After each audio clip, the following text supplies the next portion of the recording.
Assalamualaikum warahmatullahi wabarakatuh. Selamat sore yang kami hormati kepada seluruh peserta webinar Dolan, diskusi online mingguan seri yang ke-76 dengan yang akan kesempatan mengisi pada hari ini adalah dari Perdosri mengenai topik laser post trauma. Jadi mudah-mudahan sejawat dalam kondisi sehat selalu dan bisa mengikuti Dolan seri ke-76. Saya menginformasikan bahwa sejak edisi yang hari ini, Dolan ke-76, Dolan akan mendapatkan SKP Kementerian Kesehatan, dan untuk itu dimohon bagi para peserta yang eh, ingin mendapatkan SKP Kementerian Kesehatan saat mengikuti Dolan, bisa mengikuti acara Dolan ini dari awal sampai dengan akhir dan mengakses pelataran sehatnya. Baik, untuk topik Dolan hari ini, laser post trauma, akan diisi oleh narasumber yang pertama, Dr. Fitri Azizah Nur, spesialis kedokteran fisik dan rehabilitasi, magister kedokteran klinik, AIFO Konsultan. Beliau adalah dokter spesialis kedokteran fisik dan rehabilitasi Rumah Sakit Islam Sumbersari. Dan yang sebagai narasumber kedua adalah Dr. Ikhwan Muhammad, magister OHS, magister kedokteran klinik, dan spesialis kedokteran fisik dan rehabilitasi. Beliau sekaligus sebagai dokter spesialis kedokteran fisik dan rehabilitasi Rumah Sakit Jiwa Menur. Dan yang akan bertindak sebagai moderator adalah Dr. Wiko Hartantri, MMSC, spesialis kedokteran fisik dan rehabilitasi, magister kedokteran. Dr. Wiko adalah staf departemen KSM Kedokteran Fisik dan Rehabilitasi Fakultas Kedokteran Universitas Airlangga dan RSUD Dr. Sutomo Surabaya. Sebelum dolan kami mulai, perkenankan saya mempersilahkan Ketua ID Surabaya, Dr. Brahman Askandar, untuk memberikan sambutan. Silakan Dr. Brahman. Assalamualaikum warahmatullahi wabarakatuh. Selamat siang. Pertama-tama, terima kasih yang saya hormati Dr. Wiko, Dr. Fitri, Dr. Ihwani dari 3 rumah sakit kumpul di dalam satu Zoom ini ya. Terima kasih banyak sedekah ilmunya ya. Juga Dr. Pandu, Dr. Linda, dan Dr. Charles, kemudian Dr. Ula, tim dari acara Dolan. Terima kasih banyak mengkoordinir acara lintas center, lintas himpunan, tidak mudah, apresiasi, dan juga alhamdulillah sudah mendapat SKP Kemenkes. Kalau tidak salah 2-3 SKP atau 1 SKP, tetapi itu tiap minggu tanpa putus kita. Kita itu hanya terpaksa berhenti kalau tanggal merah. Jadi terpaksa berhenti kita. Jadi artinya ingin memberikan sesuatu tapi terpaksa berhenti. Dan terima kasih kepada semua partisipan. Mohon maaf seandainya dari komplain kemarin kita ini setelah mendapat SKP daftarnya jadi sulit begitu ya.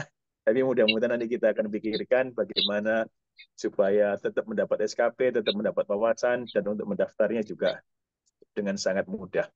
Sekali lagi terima kasih saya untuk semuanya. Semangat selalu, salam sehat. Assalamualaikum warahmatullahi wabarakatuh. Waalaikumsalam warahmatullahi wabarakatuh. Terima kasih Dr. Brahmana, betul sekali ya.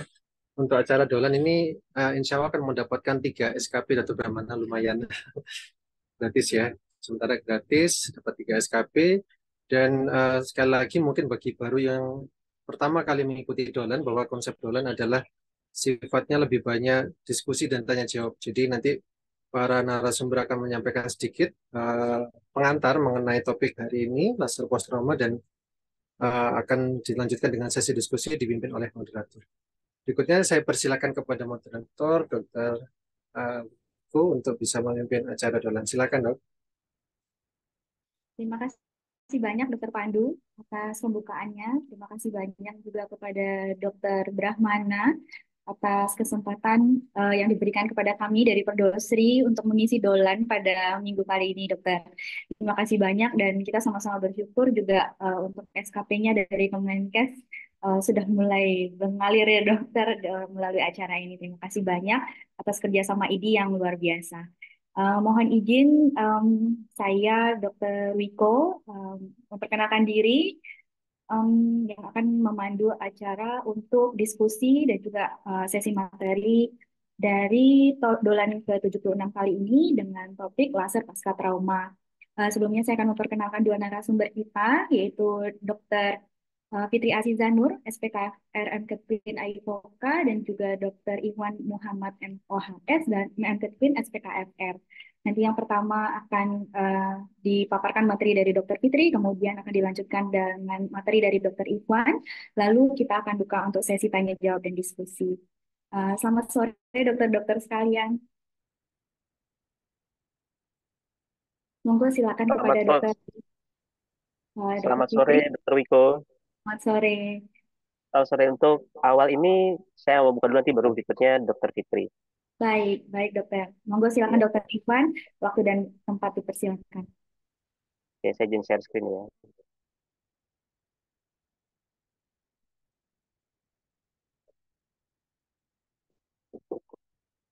Oke, apakah sudah terlihat? Jelas dokter. Oke, selamat sore. Assalamualaikum warahmatullahi wabarakatuh. Selamat datang kepada peserta dolan, kepada teman-teman saudara pada hari ini. Hari ini saya akan membuka diskusi kita dengan mengobrol tentang apa itu laser. Jadi laser itu sendiri merupakan singkatan dari light amplification by the stimulated emission of radiation. Jadi di dalam dunia kedokteran kita banyak menggunakan berbagai macam modalitas. Laser ini salah satu modalitas yang sering kita gunakan karena ternyata memiliki banyak mekanisme efek terapeutik. Nah, dari singkatan nama tadi bisa kita simpulkan secara sederhana bahwa laser ini merupakan energi yang diciptakan akibat adanya amplifikasi atau penguatan energi cahaya yang dihitung dengan satuan foton melalui emisi terstimulasi dari radiasi. Nah, apa sih emisi terstimulasi ini? Emisi terstimulasi adalah kondisi ketika elektron yang sudah tereksitasi distimulasi kembali sehingga menghasilkan energi foton yang lebih banyak. Mungkin kita tidak bakal banyak membahas tentang fisika di sini ya, namun kita akan fokus ke bagian kita yaitu bagian kedokteran. Nah, untuk memproduksi sebuah energi laser itu setidaknya ada 4 komponen yang sangat penting yang harus ada. Yang pertama ada medium atau media amplifikasi aktif. Yang kedua adalah pompa, yaitu mekanisme untuk mengekstasi medium tadi. Yang ketiga ada cermin yang bersifat reflektif. Dan keempat ada cermin yang bersifat reflektif parsial. Yang membedakan cermin reflektif dan reflektif parsial adalah pada cermin reflektif parsial, cermin tersebut tidak sepenuhnya memantulkan cahaya sehingga memungkinkan transmisi cahaya ketika jumlah foton atau energi cahaya mencapai titik tertentu.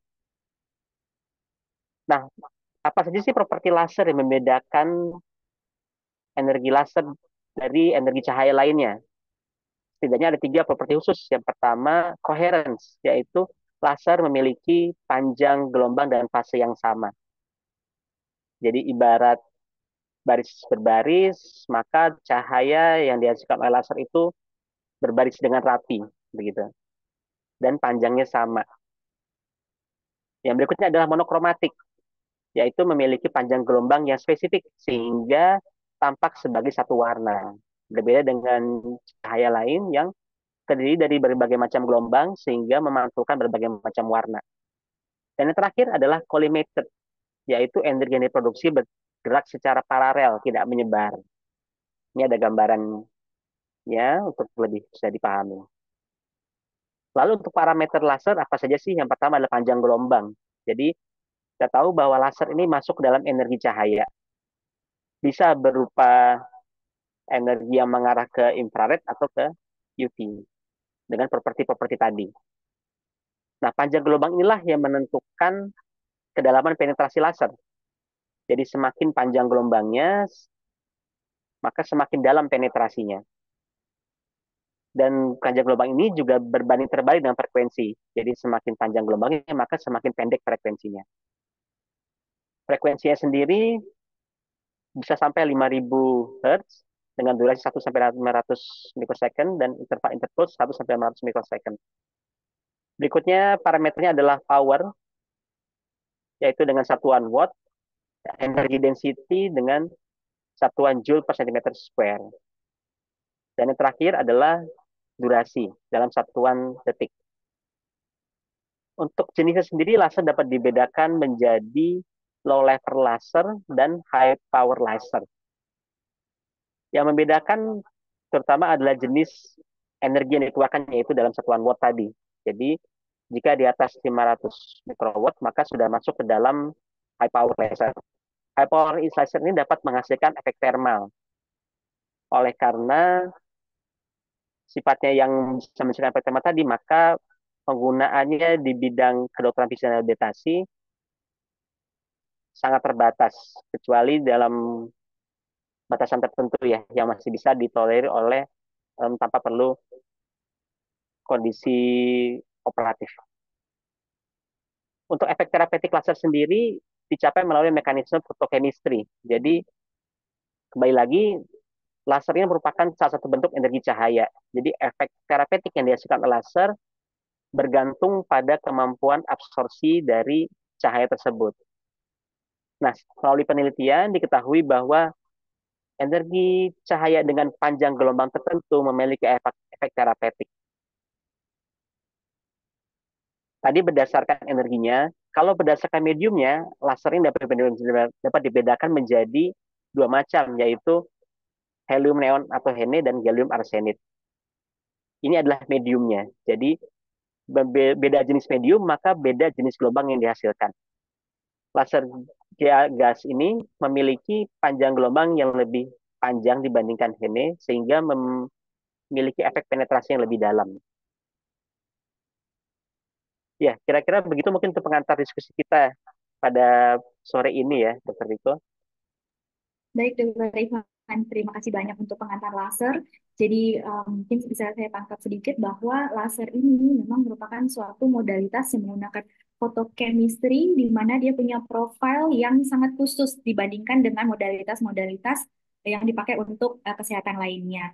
Ada berbagai macam jenis laser yang dibagi berdasarkan energinya dan juga dibagi berdasarkan mediumnya. Jadi untuk penggunaannya pun nanti pasti akan sangat variatif sekali. Baik, berikutnya adalah Dokter Fitri atau Dokter Kiki yang biasa kita sapa.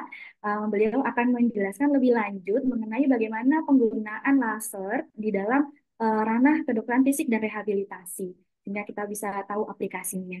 Silakan Dokter Kiki, waktu dan tempat dipersilakan.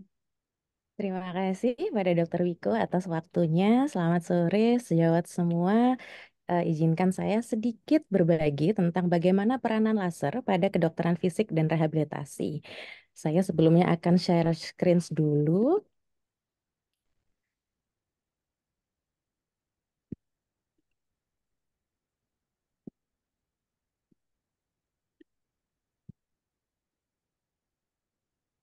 Ya, ini akan saya jelaskan sedikit secara singkat bagaimana peran laser dalam kedokteran fisik dan rehabilitasi. Nah, tadi sudah dijelaskan oleh Dr. Iwan bahwa laser yang kita gunakan itu ada dua macam, yaitu laser berkekuatan rendah, yaitu low level laser terapi, dan juga nanti akan ada high intensity laser terapi.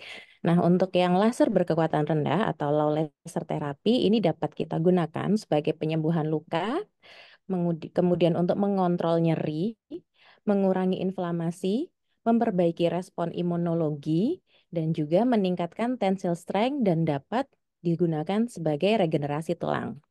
Lalu, untuk peranan high intensity level terapi dalam kedokteran fisik dan rehabilitasi, sebetulnya mempunyai efek yang hampir sama, namun tergantung bagaimana kita menggunakan gelombang yang kita gunakan, yang kita pilih sesuai dengan kebutuhan yang kita berikan untuk pasien.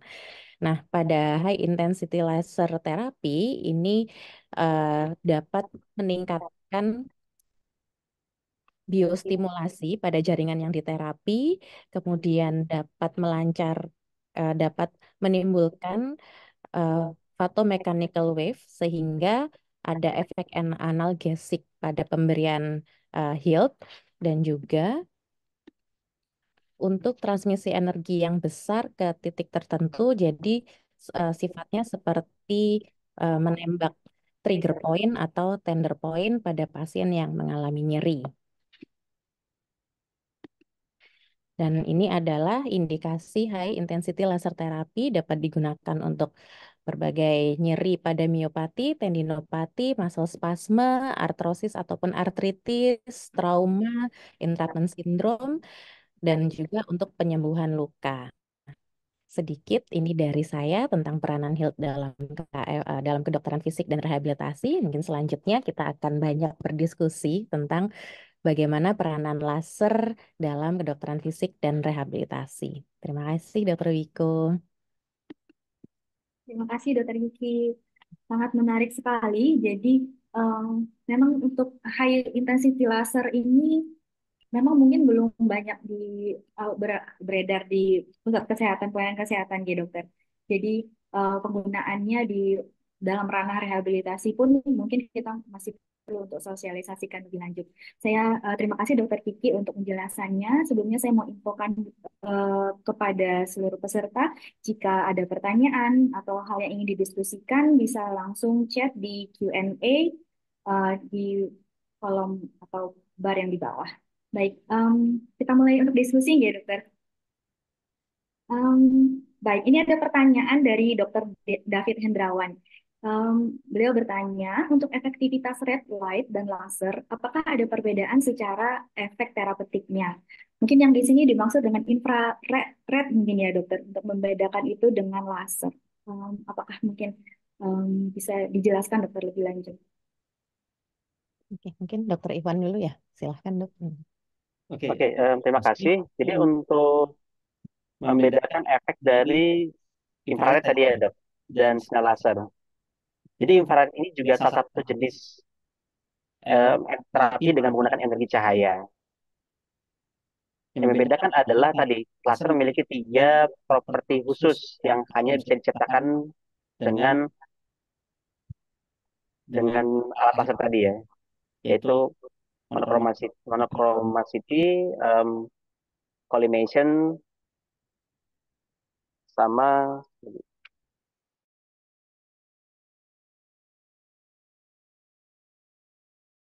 memungkinkan laser mencapai penetrasi yang lebih dalam. Dan laser memiliki jenis gelombang yang sama, sehingga tadi untuk menciptakan efek terapeutik maka ada jenis-jenis gelombang tertentu yang diserap diserap oleh sel tubuh dan dapat menyebabkan efek yang diinginkan tadi. Misalnya untuk menurunkan inflamasi, mempercepat penyembuhan jaringan, itu ada panjang gelombang tertentu. Misalnya untuk mengurangi nyeri, maka laser dengan medium gas itu biasanya lebih baik karena memiliki efek panjang gelombang lebih tinggi. Nah, untuk inframerah, karena tidak memiliki efek tadi, maka penetrasinya tidak dalam. Biasanya untuk terapi dengan inframerah, tujuan dari terapinya adalah efek termal. Jadi, untuk menciptakan efek termal di permukaan tubuh, karena absorpsi selnya sangat minimal. Absorpsi inframerah ke dalam sel tubuh, penetrasinya sangat minimal. Karena tadi ya, sifatnya tidak koheren dan tidak terpusat gitu. Jadi penetrasinya minimal. Dia tidak bisa mencapai yang bisa dicapai oleh laser seperti perbaikan sel, seperti penyembuhan regenerasi sel dan penurunan inflamasi tidak bisa dicapai dengan inframerah. Dan begitu kalau kita membedakan dari manfaat kerjanya. Baik, dokter.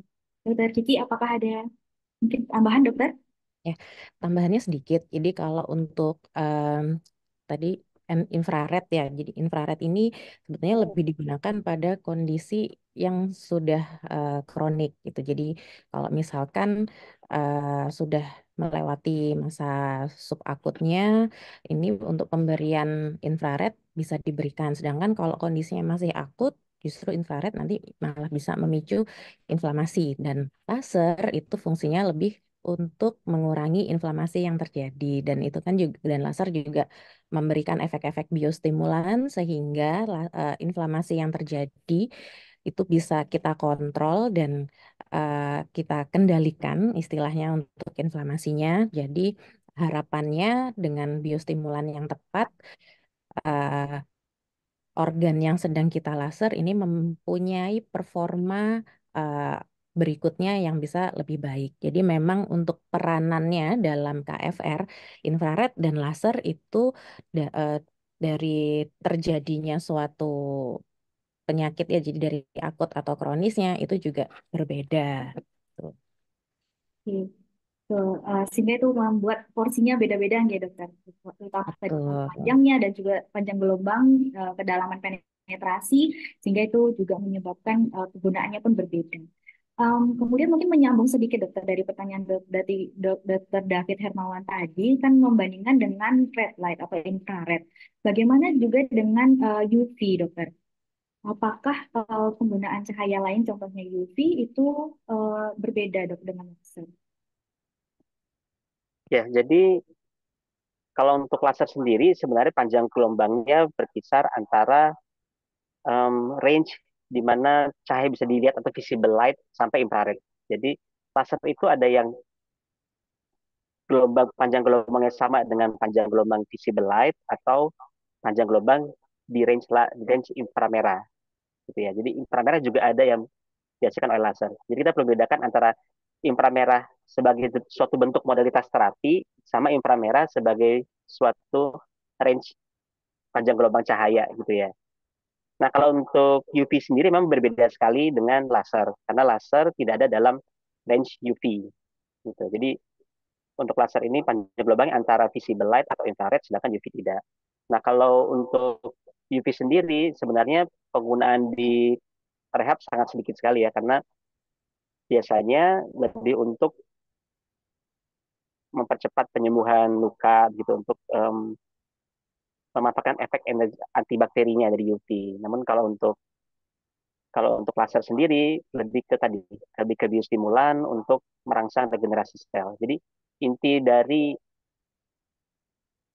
efek laser adalah pada mitokondria. Jadi ketika mitokondria ini terstimulasi oleh absorpsi foton tadi atau energi cahaya, maka menimbulkan kaskade efek termasuk diantaranya tadi regenerasi sel, penurunan efek inflamasi yang sifatnya regeneratif. Tuh. Berbeda dengan UV yang sifatnya tadi lebih ke sifat antibakterialnya gitu ya. Baik. Ini Ya. efek yang berbeda. Sebenarnya semuanya sama-sama energi cahaya. Semuanya adalah modalitas terapi yang menggunakan energi cahaya ya. Cuman yang membedakan efeknya adalah salah satunya tadi panjang gelombang. Jadi panjang gelombang yang diabsorpsi oleh sel tubuh menimbulkan efek yang berbeda di tubuh gitu. Baik, terima kasih Dokter Ivan. Tadi menyambung dari jawabannya Dokter Kiki, tadi sempat menyebutkan bahwa pada fase akut, di mana masih ada warmth, masih ada tanda-tanda swelling dan inflamasi yang akut, di situ malah thermal terapi, terutama seperti inframerah, itu tidak disarankan ya dokter. Ini ada satu pertanyaan dari peserta yang anonimus menyatakan, eh, bagaimana perbedaannya laser terapi dengan thermal terapi yang lain? Jadi mungkin selain dari infrared, seperti mungkin ultrasound diatermi, kemudian microwave dan seterusnya. Baik, terima kasih Dokter Wiko. Jadi ini kalau saya baca pertanyaannya, ini kan thermal terapi untuk penyembuhan luka gitu ya, untuk wound healing. Nah, padahal kalau dalam KFR, pemberian thermal terapi pada wound healing itu masih termasuk salah satu kontraindikasi gitu karena tapi kenapa kok laser bisa ya diberikan untuk terapi wound healing gitu ya? Mungkin bingungnya di situ. Tapi ada beberapa teknik pemberian cara pemberian eh, laser gitu. Jadi kalau di KFR mungkin hampir sama dengan bidang lain. Jadi kalau untuk wound healing itu probe-nya tidak menyentuh ke wound-nya gitu. Jadi ada jaraknya, ada tekniknya di mana eh, kita kita nanti akan mengarahkan probe kita dengan dosis yang sudah kita tentukan, yang merangsang biostimulasi tadi. Nah, itu kita berikan pada area luka kalau pemberian thermal terapi yang kita terapi. Nah, sedangkan kalau dalam KFR itu paling sering adalah deep heating terapi ya. Jadi seperti shockwave diatermi, ultrasound diatermi, atau microwave diatermi. Nah, itu merupakan kontraindikasi karena akan semakin eh, karena yang jelas dosisnya pun berbeda gitu. Karena laser ini memberikan biostimulasi tanpa meningkatkan suhu. Jadi untuk jadi tidak istilahnya tidak membuat organ yang kita terapi itu mengalami vasodilatasi yang berlebihan gitu. Dan kalau dengan laser itu kan kita tujuannya lebih terpusat ya. Jadi efeknya itu tadi karena adanya efek biostimulasi gitu. Baik, terima kasih Dokter Kiki. Jadi jelas bahwa pada fase akut yang ditargetkan itu bukan untuk eh, meningkatkan, justru malah vasodilatasi malah membuat temperatur semakin tinggi, tapi justru untuk efek biostimulasinya di mana kaskade tadi untuk inflammationnya supaya segera selesai dan juga regenerasinya segera terjadi. Baik dok, mumpung kita tadi sudah mulai menyentuh topik tentang kontraindikasi nih dokter, ada banyak sekali pertanyaan mengenai kontraindikasi, terutama penggunaan laser pasca trauma. Kira-kira mungkin dokter bisa menjelaskan dokter mungkin low laser dan high laser mungkin apakah ada perbedaan terhadap kontraindikasinya. Dan indikasinya juga dokter, mungkin apakah ada indikasi yang berbeda dalam penggunaan dua alat ini? Mungkin dokter Ikhwan dulu kah? Atau dokter Kiki?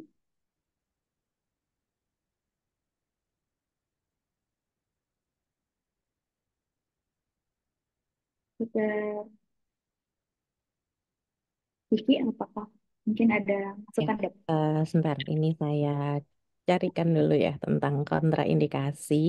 Jadi sebetulnya kalau untuk high intensity health ataupun low level laser terapi untuk kontraindikasinya sebetulnya hampir sama aja gitu. Cuman eh, ya eh, karena tujuannya kan sebetulnya baik yield maupun LLT itu sama-sama untuk biostimulan ya. Namun untuk kontraindikasinya, oke, ntar saya carinya dulu.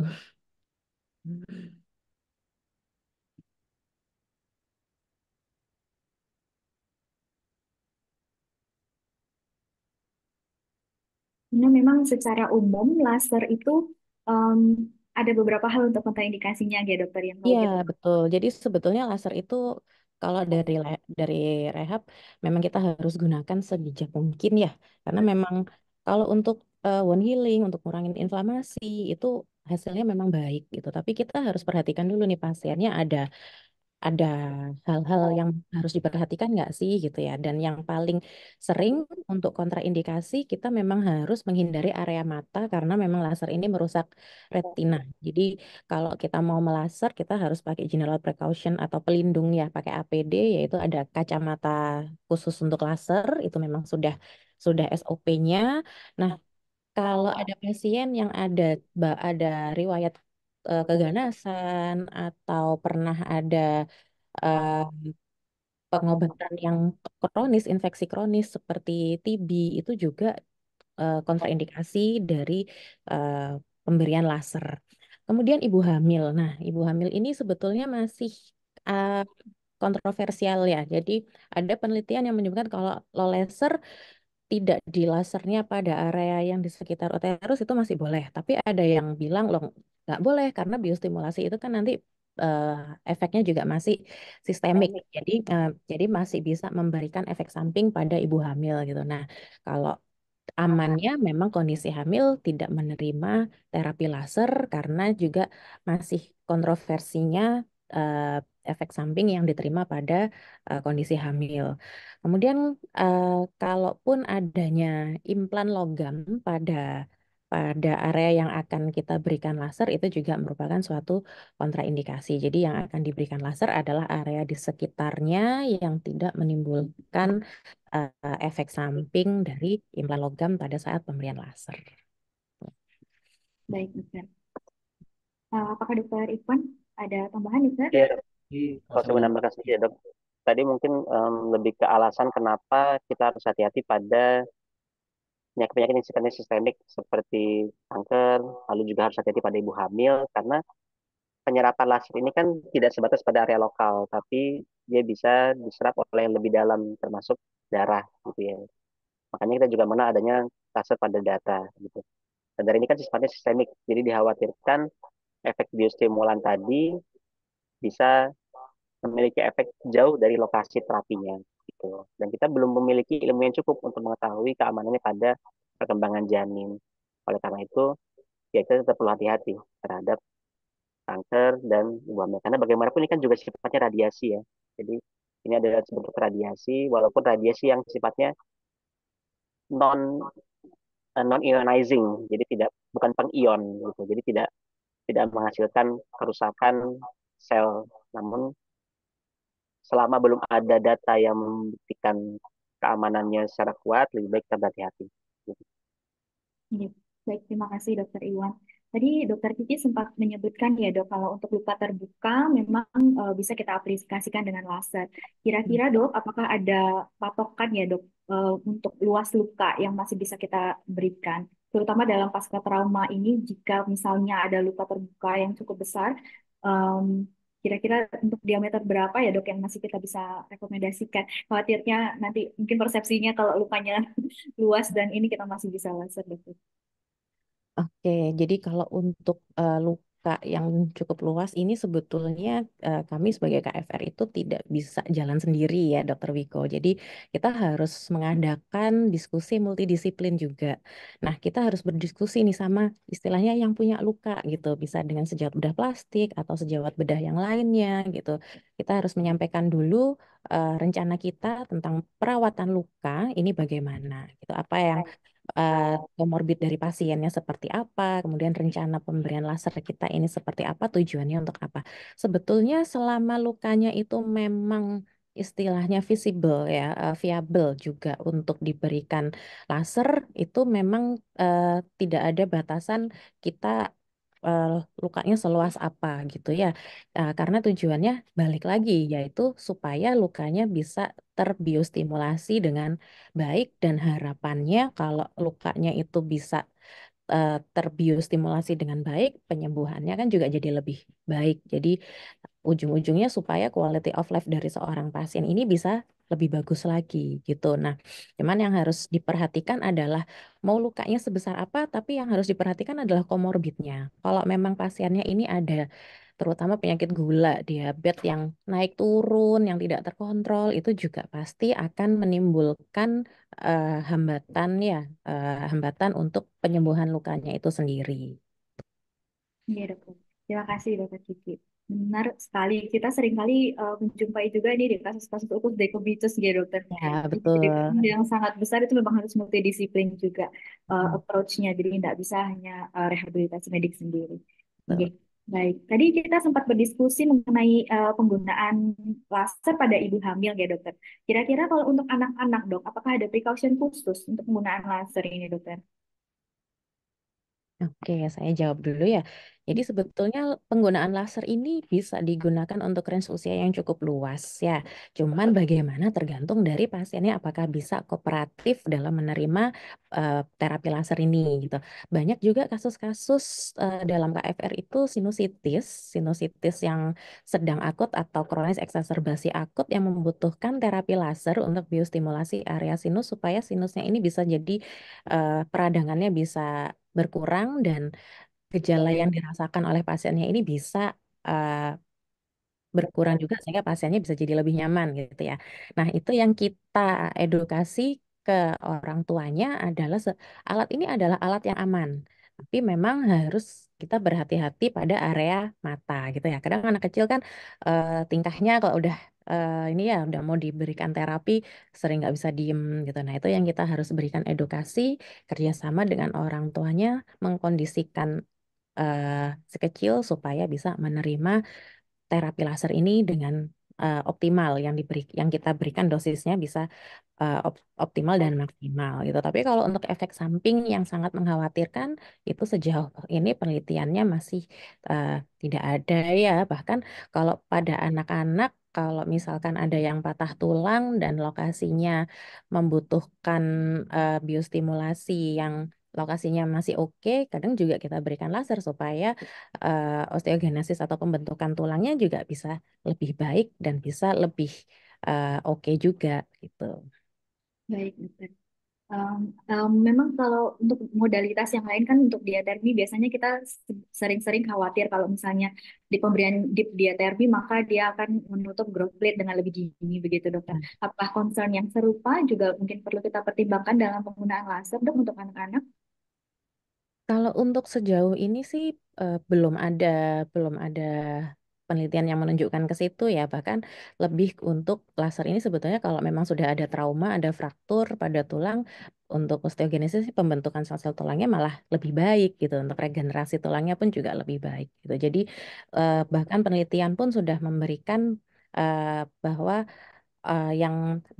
bahkan low laser therapy pun kalau diberikan secara optimal itu masih bisa memberikan efek osteogenesis pembentukan tulang itu baik pada eh, usia-usia yang memang masih dini gitu. Jadi selain itu biasanya kan kalau dengan trauma dengan patah tulang kan pasti juga eh, ada ini ya apa namanya inflamasi jaringan-jaringan sekitar gitu. Kadang ototnya juga masih bengkak, ya masih merah kalau dipegang. Nah itu juga bisa memberikan efek-efek inflamasi sehingga pasiennya bisa jadi lebih nyaman.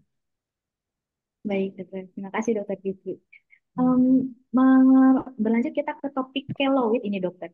Jadi pasca trauma sering ada luka terbuka, lalu lukanya menyembuh, tapi pada pasien-pasien yang cenderung untuk keloid, maka bisa terbentuk keloid. Nah, mungkin dokter ada insight dokter mengenai bagaimana cara penggunaan laser pada keloid, apakah bermanfaat atau tidak bermanfaat, dan bagaimana aplikasinya mungkin dokter. Oke, baik. Terima kasih Dokter Wiko. Ini kalau untuk keloid sebetulnya sudah di luar ranah kami sebagai kedokteran fisik dan rehabilitasi ya. Jadi biasanya kalau memang kadang tidak sedikit juga pasien yang datang ke saya untuk menanyakan tentang laser pada keloid. Nah, biasanya kalau keloid ini ada beberapa sejawat yang biasanya kan saya konsulkan, bisa ke kulit ataupun ke bedah plastik gitu. Dan memang laser pun yang akan digunakan biasanya untuk sejawat kulit juga berbeda untuk menghilangkan keloid. Nah, jadi saya lebih edukasi ke pasien kalau keloid ini sudah masuk ke area kedokteran kulit dan kelamin. Tuh. Mungkin Dokter Iwan mau menambahkan?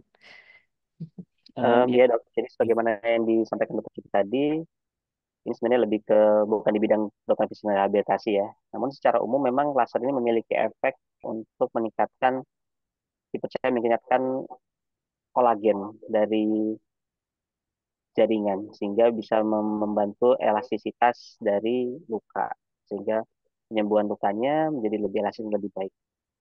Tapi nanti mungkin lebih baik dijelaskan oleh sejawat dokter kulit ya, gitu ya dok, untuk mekanisme perbaikan keloid dengan laser gitu ya dok.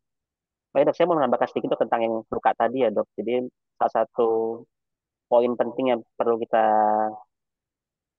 ketahui tentang ketika mau laser luka itu adalah laser ketika kita masuk luka kan otomatis kita akan memakai teknik scanning ya kan untuk laser ada dua teknik, teknik grading sama teknik scanning. Teknik scanning adalah teknik non kontak begitu. Nah, ketika kita tidak melakukan kontak ke kulit otomatis jangkauan penetrasinya berkurang.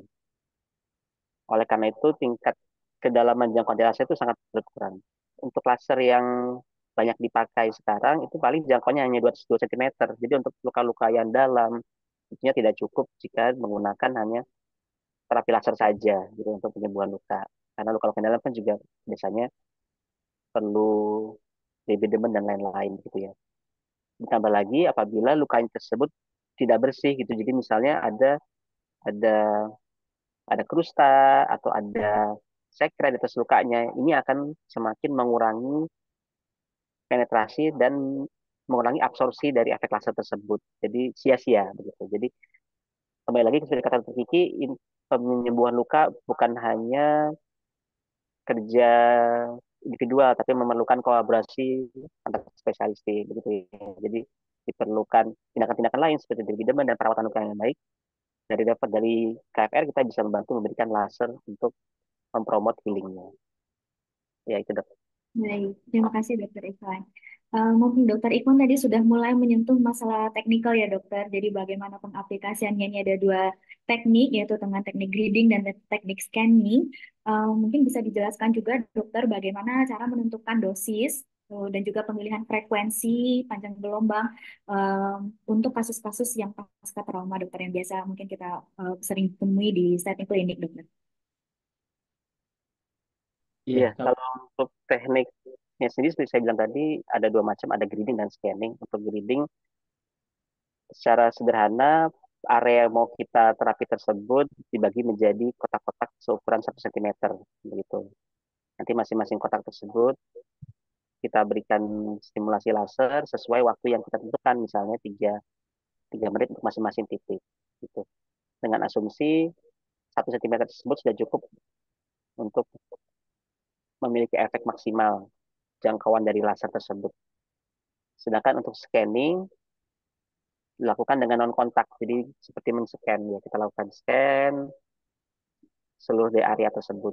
Ya, kekurangannya kita tidak bisa menentukan pasti dosisnya karena tidak dibagi ke titik-titik tersebut. Namun ini bermanfaat untuk area-area yang tidak bisa kita lakukan kontak seperti pada luka basah tadi. Mungkin untuk pemilihan dosisnya dokter Fitri bisa bantu. Oke, terima kasih Dr. Iwan. Jadi kalau untuk pemilihan dosis laser, luka ya pada laser, pemberian laser, dosis laser pada luka. Jadi itu tadi masih harus tergantung dari dalamnya luka, jenisnya luka, kemudian eh, luasnya luka itu juga juga mempengaruhi dosisnya gitu. Karena eh, ada yang intensitasnya ini sama, tapi durasi pemberiannya juga akhirnya berbeda karena luas lukanya yang ada yang lebih luas, mungkin ada yang kecil tapi dia lebih dalam gitu. Kecil tapi dia ternyata eh, masih ada tanda-tanda inflamasi yang cukup ini ya kayak pusnya masih sering keluar gitu atau ada yang sudah tinggal lapisannya yang apa lapisan istilahnya lapisan kulitnya sudah mulai terbentuk. Nah, itu tuh juga kita eh, apa namanya kira-kira lagi gitu. Oh, yang ini berarti dosisnya bisa lebih di eh, ditinggikan lagi. Kalau yang ini sudah bisa kita kurangkan untuk waktunya pun kita juga perhitungkan gitu. Nah, kalau untuk detailnya bagaimana, wah itu juga ini ya ada waktu khusus ya untuk mempelajari itu semua gitu. Jadi memang untuk pemberian dosis pada laser ini harus diserahkan pada yang memang sudah berkompeten. Baik, Dokter Vivi, terima kasih banyak, Dok. Memang aplikasinya ini sangat amat patient spesifik dan tergantung dengan kondisi pasien masing-masing ya, Dok. Tergantung target area yang kita mau target dan apa yang kita harapkan dari pengaplikasian laser. Sehingga mungkin akan berbeda-beda untuk pertimbangan klinisnya masing-masing dokter dan juga untuk masing-masing pasien. Baik, terima kasih juga tadi Dokter Ivan sudah menjelaskan juga bagaimana teknik aplikasi laser secara praktikal ya. Jadi nanti ada pembagian grid-grid kalau kita pakai metode grading dan juga nanti scanning harus ada berjarak dari daerah tempat luka atau dari tempat area pasca traumanya. Nah, Dok, ya Dok. izin maaf, mau menambahkan sedikit ya. Jadi untuk tadi ya, untuk parameter laser sendiri yang perlu kita atur adalah powernya tadi ya, watt dalam bentuk joule per centimeter square gitu. Terus durasinya berapa lama, itu juga nanti menentukan joule-nya juga. Itu paling yang bisa kita atur. Sedangkan untuk panjang gelombang itu memang bawaan dari mesinnya. Jadi tadi ada dua jenis medium kan, ada HNE sama GAAS. Ini masing-masing memiliki panjang gelombang yang berbeda. Dan ini fix, jadi panjang gelombang itu nggak bisa kita ubah-ubah. Makanya ketika kita mau membeli suatu alat laser, kita perlu mempertimbangkan jenis mediumnya apa, panjang gelombang berapa yang dihasilkan oleh alat tersebut. Sesuai dengan tujuan kita. Karena panjang gelombang spesifik untuk tujuan yang spesifik. Ya. Memang secara umum ada efeknya, cuman ada yang lebih bagus. Misalnya tadi kalau HNE itu lebih ke wound healing. Kalau GAS itu panjang gelombang lebih cocok untuk menurunkan inflamasi dan menurunkan nyeri. Begitu contohnya. Nah, panjang gelombang ini juga berbanding terbalik dengan frekuensinya. Jadi frekuensi juga nggak bisa kita ubah-ubah. Itu udah ngikat ke panjang gelombangnya. Yang bisa kita atur ketika kita sedang memberikan terapi laser itu tadi dari wattnya, ya joule per centimeter square, sama durasinya. Nah, berapa banyak wattnya, berapa lama durasinya itu berbeda-beda untuk setiap kondisi gitu. Itu Ya, tentu Dokter. perlu banyak pertimbangan. Oke, Dok. Baik, terima kasih Dokter Ivan. Mungkin sedikit Dok, insight Dok, berapa kali yang baik diberikan ya Dokter untuk frekuensi pemberian laser ini Dok? Ada patokan nggak ya Dok? Berapa kali, kemudian kapan kita mulai evaluasi lagi Dok? Iya, Ya, kalau untuk patokan tadi ya kembali beda-beda untuk masing-masing terapi. Cuman biasanya diberikan 1 hari sekali gitu. Terus setiap hari itu bagus, tidak ada masalah. Gitu. Secara harian 1 hari cukup sekali terapinya. Untuk efeknya sendiri, untuk nyeri ya, misalnya itu efek pengurangan nyeri dari aplikasi laser itu mulai muncul 5 menit pasca diberikan. Gitu. Cuman Baik, efeknya jangka panjang. baik. Siap, terima kasih dokter. Mungkin kita sedikit menyinggung masalah trauma iatrogenik ya dokter. Ini kan kita ngomongin laser pasca trauma. Ini ada pasca trauma iatrogenik atau pasca surgery dokter. Ini ada pertanyaan dari dokter Neneng Dewi yang menanyakan apakah laser dapat digunakan pada penderita post-op THR atau TKR dok? Karena nyeri yang berkelanjutan dengan analgesik oral tidak mempan, jadi kurang bermanfaat dengan, maksudnya kurang mengurangi nyerinya efek analgesik oralnya. Apakah bisa kita berikan laser? Mohon asupannya dokter. Oke, jadi pertanyaannya cukup bagus ya. Apakah laser ini bisa diberikan pada penderita post-op TKR ataupun THR ya?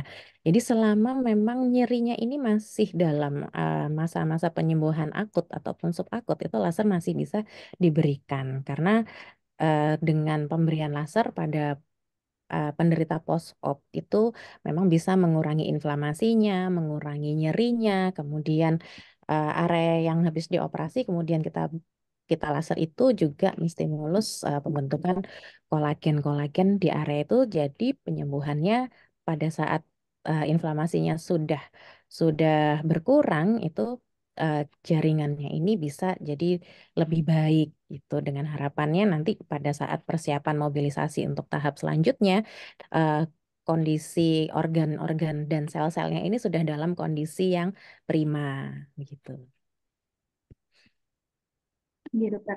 Kira-kira kalau dipilih ini high laser atau low laser dokter?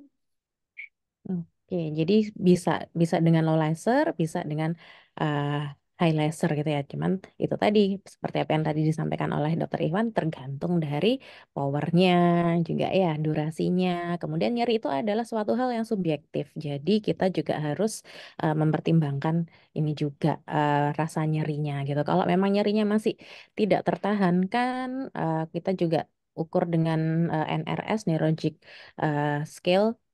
Kalau memang nyarinya masih masih belum bisa dikendalikan gitu, bisa dengan kita kombinasi dengan analgesik. Tapi apabila untuk nyerinya sudah mulai terkontrol, edemanya pun masih tapi edemanya masih tampak gitu ya, kita masih bisa menggunakan pemberian laser gitu. Jadi intinya sebenarnya laser itu memang tepat digunakan pada pasien-pasien yang habis mengalami post operasi yang sedang inflamasi pada saat post operasi. Namun juga dikembalikan lagi bagaimana kondisi pasien tersebut, apakah memungkinkan untuk menerima laser. Baik dokter Gigi. Terima kasih dokter Ikhwan. Apakah ada tambahan dokter? Ya, sudah cukup dok. Baik. Terima Saya kasih sudah dok. Ya, tadi kita ngomongin trauma iatrogenik, sekarang ada pertanyaan mengenai trauma psikologis, dokter. Saya juga unik juga ini pertanyaannya dari dokter Cynthia Bella Bangsa. Eh, Beliau pernah membaca katanya bahwa dari sisi psikiatri, pengobatan dengan laser dapat digunakan untuk pengobatan case PTSD, dok. Gangguan tidur dan juga anxiety. Apakah hal ini benar dapat dilakukan? Jika iya, jenis laser apa yang digunakan? Apakah ada syarat tertentu? jenis New Zealand dong. Ya dok. Mungkin asupan dok, mungkin ada tanggapan Ya, atau dok. insight dok. Ini pertanyaannya menarik. Mungkin jangan-jangan karena saya kerja di rumah sakit jiwa ya, jadi muncul ide ini gitu ya dok. Jadi kalau secara sebatas pengetahuan saya belum ada ya dok, belum ada yang approve untuk penggunaan laser pada kasus-kasus di bidang psikiatri gitu ya dok, tidak ada. Cuman terapi cahaya itu kan bermacam-macam gitu ya. Kalau yang banyak dipakai di psikiatri itu terapi cahaya yang dipakai untuk mengatur kondisi psikologis, misalnya pada penggunaan ruang Sungai Zelen ya. Kalau misalnya teman-teman siapa dokter mau coba baca-baca tentang Sungai Zelen, itu ada terapi cahaya di situ termasuk bagiannya. Jadi ada terapi cahaya yang sifatnya menstimulasi, ada terapi cahaya yang sifatnya menginhibisi, tergantung dari kebutuhan sensorik dari pasien. gitu. Pada pasien-pasien dengan gangguan PTSD biasanya ditemukan gangguan cemas. Ini kita jadi bahas bidang psikiatri ya. Jadi nggak apa-apa, agak nyenggol dikit. Jadi memang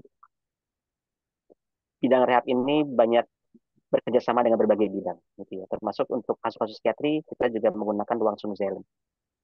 Nah, untuk kasus-kasus PTSD, itu kan banyak gejala cemas ya. Nah, gejala cemas ini biasanya dari rehab membantu untuk relaksasi. Macam-macam caranya, bisa dengan terapi elektrostimulasi, kita pakai TENS untuk relaksasi otot, kita bisa ajarkan terapi latihan berupa terapi relaksasi otot, dan tadi terapi Sumselen berupa terapi cahaya yang sifatnya menginhibisi dan menciptakan relaksasi, itu juga bisa membantu untuk kasus-kasus PTSD ini. Tapi bukan laser. Kalau untuk laser saya belum pernah temukan ya. Mungkin dokter Fitri. Ya, jadi pertanyaan ini sungguh menarik ya gitu. Jadi laser pada gangguan tidur atau anxiety. Terus terang aja saya juga belum pernah menemukan tentang penggunaan laser pada kasus-kasus psikiatri, tapi kalau pada tadi yang sudah disebutkan oleh Dokter Ikhwan tentang snuzolen itu memang kita berikan untuk selain gangguan cemas yang memang anxiety, juga untuk memusatkan perhatian pada anak-anak yang sedang mendapatkan atau sedang mengalami sensory integration disorder, itu memang bisa. Cuman kalau laser pada ini saya terus terang masih belum ada literasi yang saya pelajari untuk ke arah situ. Tuh. Baik, terima kasih Dokter Ivan dan Dokter Kiki.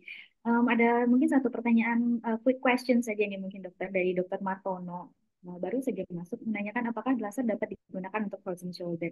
Mungkin bisa ditanggapi singkat dokter sebelum nanti kita closing remarks untuk kita Oke, kembali. baik Dokter Wiko, terima kasih. Baik Dokter Martono. Jadi laser pada frozen shoulder ini juga bisa digunakan.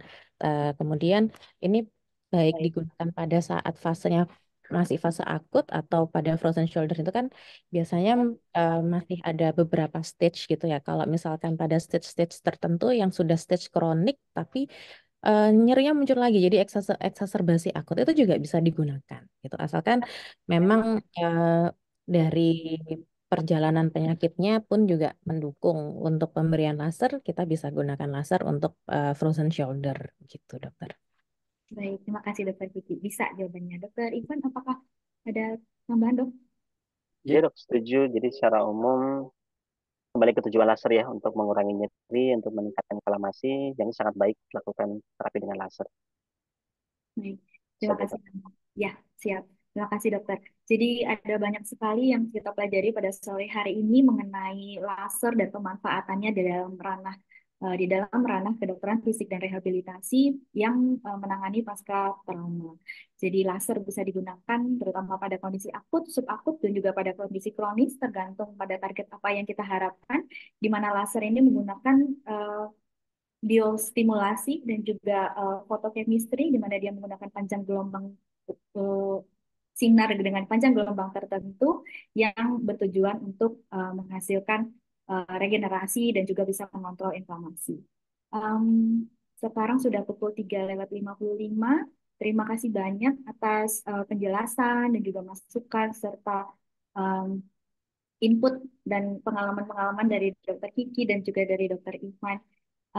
Nanti semoga para peserta juga mendapatkan banyak informasi sehingga mereka bisa juga mengaplikasikan penggunaan laser ini mungkin dengan mengetahui misalnya kalau dokter umum jadi tahu bahwa oh dokter rehab ada loh modalitas laser. Jadi kalau misalnya ada dengan pasien dengan kasus-kasus pasca trauma yang bisa kita tangani maka bisa di refer atau nanti kalau dokter umum sekalian mungkin ada yang tertarik untuk mempelajari lebih jauh, monggo nanti ada course-nya ya dokter untuk mempelajari angka-angka tadi yang banyak bertanya juga mengenai bagaimana menentukan dosis dan seterusnya bisa untuk mencari informasi dan juga course yang lain yang untuk bisa memperkaya ini.